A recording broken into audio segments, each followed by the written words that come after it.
एक आपने कई मुख्यमंत्रियों के साथ काम किया, हुड्डा साहब हैं, खट्टर साहब हैं, उससे पहले दादा साहब भी थे। अब तक आपको मुख्यमंत्री कौन सा बढ़िया लगा हरियाणा?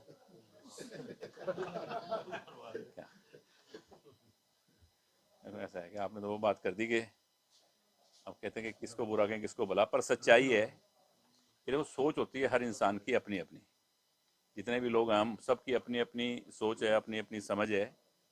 मैं हुड्डा साहब के भी साथ काम किया है और चौटाला साहब के साथ तो काम नहीं किया, पर अभय सिंह के साथ बहुत हाँ काम देखा है उनका करने का स्टाइल और सब कुछ। पर सच्चाई ये है कि सोच सबसे बढ़िया जो है अभी तक जो मैंने देखी है, सुनी थी मैंने कि सोच सबसे बढ़िया हरियाणा के लिए चौधरी बंसीलाल जी की थी। उसके बाद अगर किसी की सोच है हरियाणा के लिए सबसे बढ़िया तो वो हमारे मुख्यमंत्री, मैं तो कहूँगा चाचा चौधरी मनोहर लाल की है। वो चाचा चौधरी जैसे दिखते हैं, लोटपोट में नहीं होते थे चाचा चौधरी लठ लेके, उनका दिमाग वाकई कंप्यूटर से तेज चलता है।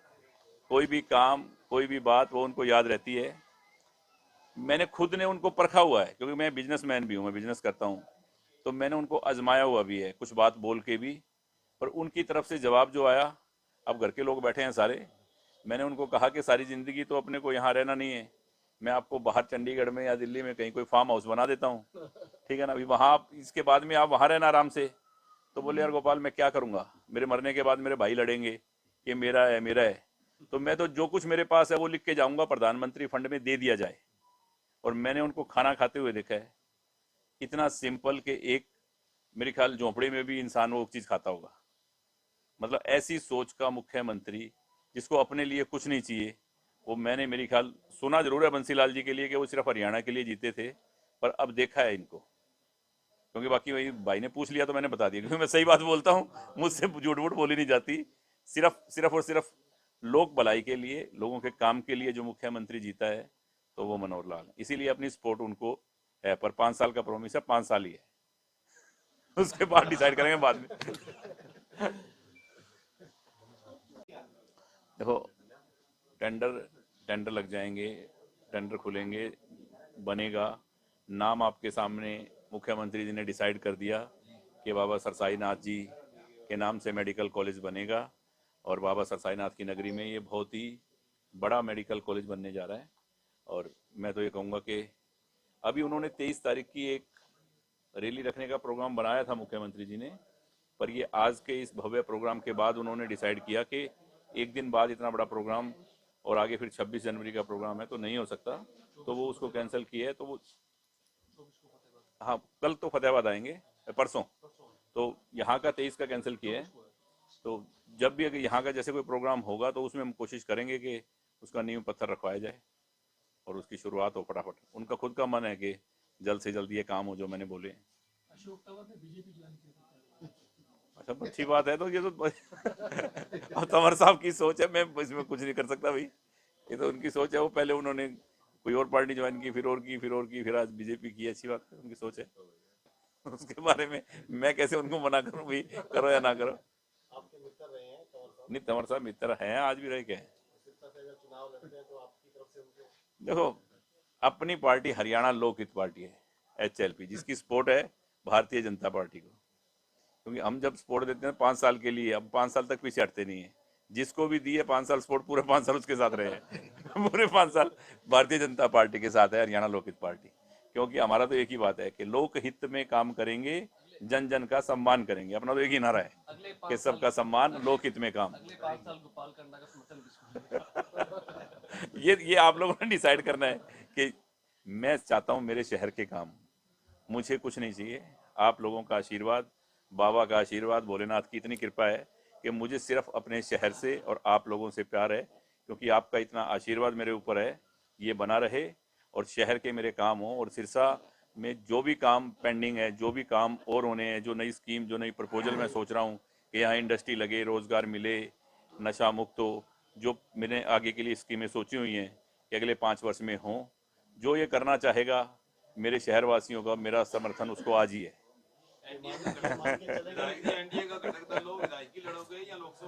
देखो भैया मैं बता दिया ना, ये भी कोई कुछ अभी ये सब पर्दे में है, ठीक है ना, अभी मत हटाओ आप।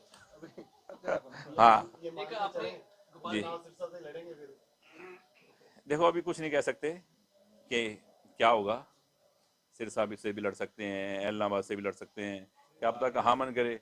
पूरे हरियाणा में हमारी पार्टी कहीं भी चुनाव लड़ सकती है, तो इसीलिए भी कोई डिसाइड नहीं है कि मैं आपको बोलूँ कि मैं सिरसा से लड़ूंगा या एलनाबाद से लड़ूंगा। ठीक है ना। पूरे देश के करोड़ों लोगों की आस्था भगवान राम पे है, लेकिन कुछ विरोधी पार्टियां हैं, भले ही वो सेंटर की हों, इसको कह रहे हैं कि बीजेपी का प्रोग्राम है, आरएसएस का प्रोग्राम है। इस तरह ऐसा कुछ नहीं, अपनी अपनी सोच है हर इंसान की। क्योंकि मैंने पहले भी बोला था कि भगवान राम की कृपा तो सब पर ही है, और अपने घर में अंदर वो भी मानते हैं, और बाहर किसी मजबूरी के कारण चाहे कोई बोलता होगा, कोई पहले कोई बाद में, सब जाएंगे, और जो नहीं जाएंगे वो बात अलग है, वो उनकी सोच है।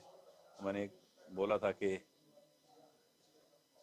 वो पत्थर भी तिर जाते हैं जिन पे लिखा श्री राम, ठीक है, जिनके मुख में राम नहीं, वो तो पत्थर से भी गए गुजरे हैं। कि तो जिनके इस दुनिया में, इस संसार में, अगर भगवान राम का नाम, भगवान राम के नाम से, अयोध्या के नाम से जो लोग मुंह फेरते हैं, तो फिर उनके पास क्या है?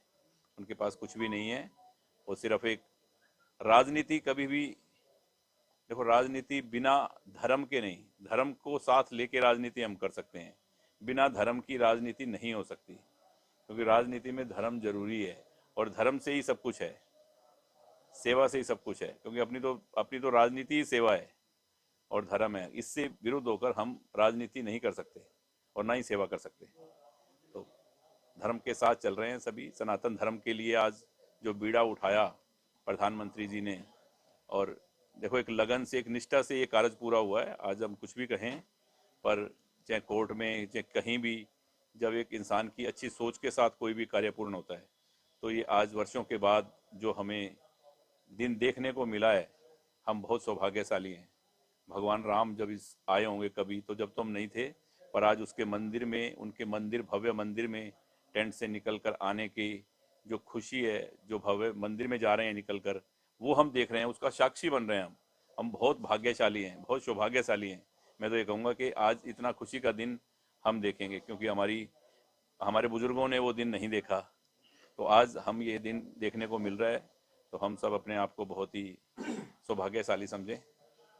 आप सब मीडिया के साथियों का, मेरे भाइयों का बहुत दिल से शुक्रगुजार हूँ कि इस पर्व का जो कल मनाने जा रहे हैं पूरे देश में और दुनिया में, और सिरसा के जो मेरे सभी मीडिया के पत्रकार भाई बंधु साथी हैं, जितने सब ने इतना सहयोग, इतना दिल से घर घर जाके इतनी वीडियोस इतने सब बनाए हैं सभी ने, तो मैं आपका दिल से सभी का बहुत बहुत आभार व्यक्त करता हूं कि भगवान राम के इस कार्य में सब ने मिलजुल कर काम किया है, सब साथियों ने।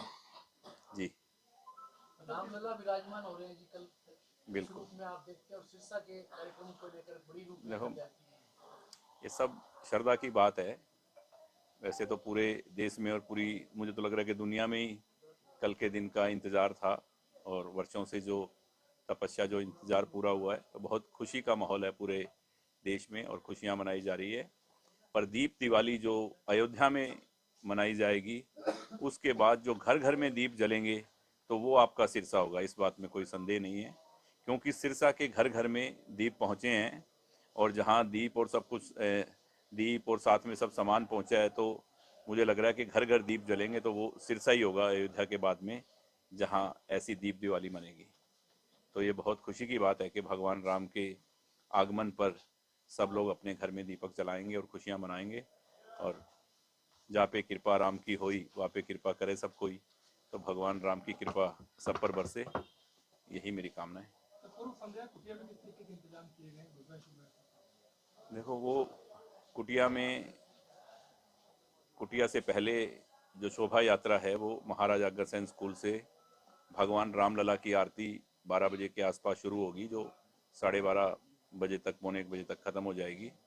और आरती के समापन के बाद ही वहाँ भी स्क्रीनें लगाई गई हैं, क्योंकि लोग वहाँ इकट्ठा होंगे, तो जो लोग एकत्रित होंगे वो वहाँ देखेंगे रामलला की पहली आरती अयोध्या से लाइव सीधी।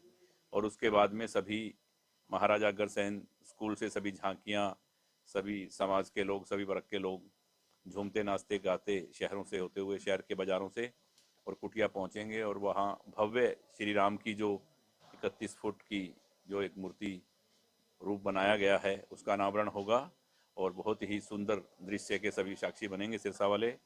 और मेरी सभी शहरवासियों से प्रार्थना है कि एक दिन भगवान राम के नाम और आप सभी इस में भगवान के कार्य में सभी पहुँचें और सब दिल से और झूमते नाचते गाते इस शोभा यात्रा में शोभा बढ़ाएं।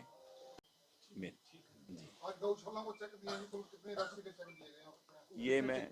ये मैं 2 दिन पहले चंडीगढ़ गया था।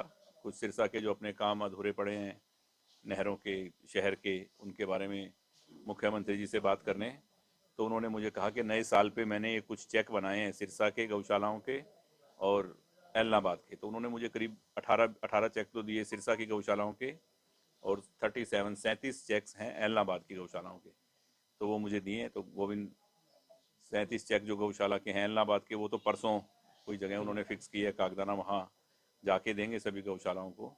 और सिरसा की सभी गौशालाओं को मैंने दे दिए। जैसे सिरसा गौशाला को करीब 19 लाख रुपए, किसी को 2 लाख, किसी को 3 लाख, वो जितनी जितनी गायें जिन गौशालाओं में हैं जो उन्होंने लिखवाई हुई हैं, उस हिसाब से नए साल की शुरुआत जो मुख्यमंत्री जी ने की वो गौओं के लिए 400, 500, 530, पता नहीं 630 करोड़ रुपए मुझे कह रहे थे, कितनी हजार गौशालाओं के लिए चेक काट कर किए। तो ये बहुत अच्छी सोच, एक अच्छी शुरुआत है कि हरियाणा के वासी खुशहाल हों और गौ की पूजा, गौ को हम सब माँ मानते हैं। तो मैं तो बहुत खुश हुआ, मैंने कहा जी आपने बहुत अच्छी शुरुआत की है। तो मेरी तरफ से और सिरसा वासियों की तरफ से और सभी गौशालाओं की तरफ से बहुत बहुत आपका धन्यवाद। तो वो चेक मैंने आज दिए हैं। विधायक जी, आपकी तरफ से उन नेताओं को भी न्योता दिया गया जो लोग नहीं सुविधा में। अच्छा, मैंने देखो सिरसा में तो मैं कभी भेदभाव नहीं करता और सिरसा में हमारे लिए तो हर इंसान बराबर है। हमने सभी को न्योता दिया है और सभी से मेरा अनुरोध है, सभी से मेरी प्रार्थना है कि भगवान के राम के इस कार्य में, क्योंकि मंदिर और धार्मिक स्थल, गुरुद्वारा, मंदिर, ये सब किसी एक इंसान के नहीं है, सबके लिए हैं। सबके लिए धर्मशाला हुई, मंदिर हुआ, गुरुद्वारा हुआ, कोई भी इंसान जा सकता है, कोई भी अपनी पूजा कर सकता है, कोई भी अपनी कामना रख सकता है, मांग सकता है कुछ भी। तो ये सबके लिए है। तो वैसे ही ये तो मंदिर में जाना है, तो कुटिया में जाना है सबको, तो इसमें राजनीति वाली कोई बात नहीं है। शोभा यात्रा में और जो आपके कुटिया में समागम है, कितने लोगों की पहुंचने की उम्मीद है? देखो मैं तो ये कहूँगा कि हर घर से लोग आए, हर घर से बच्चा आए, क्योंकि ये तो है नहीं कि एक परमानेंट काम है जो हमें रोज करना है। ये तो एक दिन भगवान राम के नाम, तो एक दिन तो इंसान भगवान को दे सकता है अपना, कि ठीक है हम, आप लोगों ने भी इतनी मेहनत की है, गली गली सब लोग आप गए हैं, वीडियो बनाए हैं, मैं देख रहा था बहुत दिन से, सब साथियों ने बहुत मेहनत की है। तो सभी का बहुत धन्यवाद। और सभी शहरवासियों से एक बार फिर निवेदन करूँगा, कल ज़्यादा से ज़्यादा संख्या में बाहर आएँ और भगवान राम के प्रति जो आपका प्यार, जो विश्वास, जो प्रेम है, वो लोग देखें और सिरसा का नाम, इस धर्म नगरी का नाम पूरे हिंदुस्तान में हो कि हाँ, अयोध्या के बाद अगर दीप दिवाली और भव्य शोभा यात्रा कहीं निकली है तो वो सिरसा है।